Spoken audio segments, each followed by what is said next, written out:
sulat po para sa inyo. Sulat?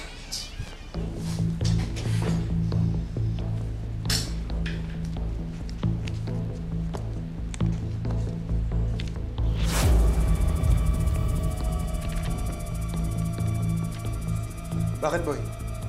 Ano nakasulat? Dear Rambo, kilala ko ang mga magulang mo.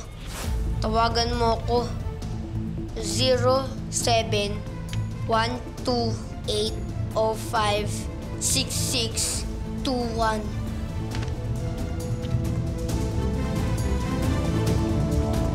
Uy, ba't ganun? Parang gusto kong maniwala.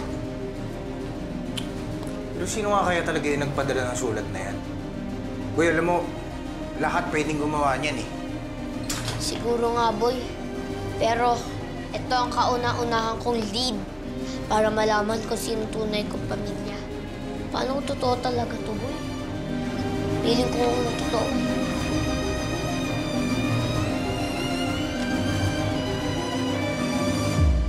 Eh, buti kung scammer lang yan. Eh, wala naman siyang makukuhang pera kay kuya. Paano kung saktan siya ng kung sino man yan? Ba't yun naman ako sasaktan? Kuya, hello. Nasa politika ka kaya? Anak, tama yung mga kapatid mo. At saka hindi mo nga kilala kung sino nasa likod ng sulat na to.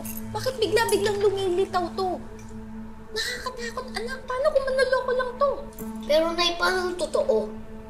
Eh di pinalampas ko na ang pagkakataon na makilala ang totoo kong mga magulang. Anak, hindi ka naman namin pinipigilan na makilala mo ang tunay mo magulang. Pero anak, hindi sa ganitong paraan.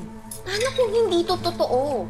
Nay, hindi natin malalaman kung totoo ba yan o hindi hanggat hindi ko sinusubukan.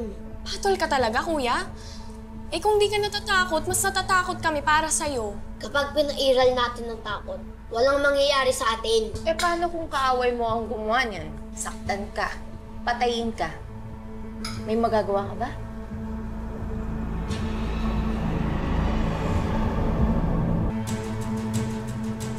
Oh, ano, hindi ka makasagot. Paano kung saktan ka ng taong nagpadala ng sulat na to sa'yo? Hindi nga natin alam kung anong motibo niya eh. Nay, hindi natin masasagot yan kapag hindi ako nakipagkita sa kanya. Kuya, please wag na. Wala din namang mangyayari sa'yo kung hindi mo papakilan yun eh. Opportunity din. Yun ang mawawala sa akin. Opportunity na makilala ang totoo kong pamilya. Kuya, di mo ba nakikita yung point namin? Malamang sa malamang, di yan totoo. Peke yan. Basta, buo na ang desisyon ko. Makikipagkita ako sa kanya sa ayaw at gusto nyo. Anak. Anak.